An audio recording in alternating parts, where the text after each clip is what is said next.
বাড়িতে কেউ আছেন? হ্যাঁ আছি, কি আছে বলুন।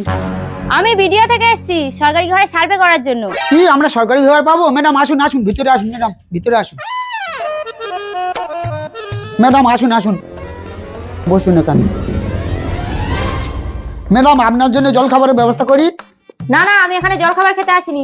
আপনি সরকারি ঘরে পাওয়ার যোগ্য কিনা সেটাই দেখতে এসেছি। ভদ্র দেখে তো ভালোই বড় লোক মনে হচ্ছে। না না ম্যাডাম, আমি তো গরিব লোক, এই ঘর বাড়ি সব লোনের টাকা দিয়ে বানিয়েছি। ও, লোনের টাকা দিয়ে বানিয়েছেন? আপনার বাড়িতে আর কি কি আছে দেখান তো। হ্যাঁ হ্যাঁ ম্যাডাম আসুন, এই দেখুন। नहीं नहीं नहीं सारुण के यहाँ कुछ तो गड़बड़ है। আসুন ম্যাডাম, দেখুন। আপনি বলছিলেন আপনি গরিব, আপনার ঘরে এসি ফ্রিজ এসব কি? না না ম্যাডাম, এই এসি এই ফ্রিজ এসব লোনের টাকায়, কিস্তির টাকা দিতে পারছি না তাই।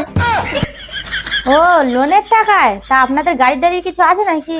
ম্যাডাম গাড়িতে একটা ছিল, কিস্তির টাকা শোধ করতে পারিনি বলে তুলে নিয়ে চলে গেছে। গাড়িটাও কিস্তির টাকায়? তা আপনাদের জায়গা জমি কত আছে? ম্যাডাম জায়গা জমি বলতে এই ভিটো বাড়িটুকু আছে, এছাড়া আর কিছু নেই। ও আচ্ছা, ঠিক আছে।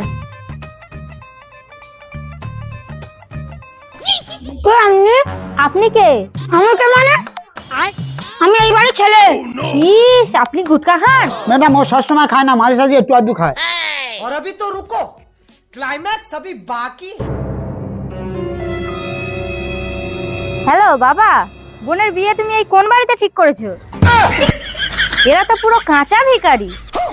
তুমি যে বললে ছেলের জায়গা জমি প্রচুর, এরা তো শুধু ভিটে বাড়িটুকু ছাড়া আর কিছুই নেই। এদের বাড়িতে যা কিছু আছে এসি ফ্রিজ সব তো লোনের টাকায়, লোন শোধ না করতে পারলে নিয়ে চলে যাবে। আর ছেলে ছেলে তো একদম পাক্কা গুটখাখোর। ম্যাডাম আপনি কে?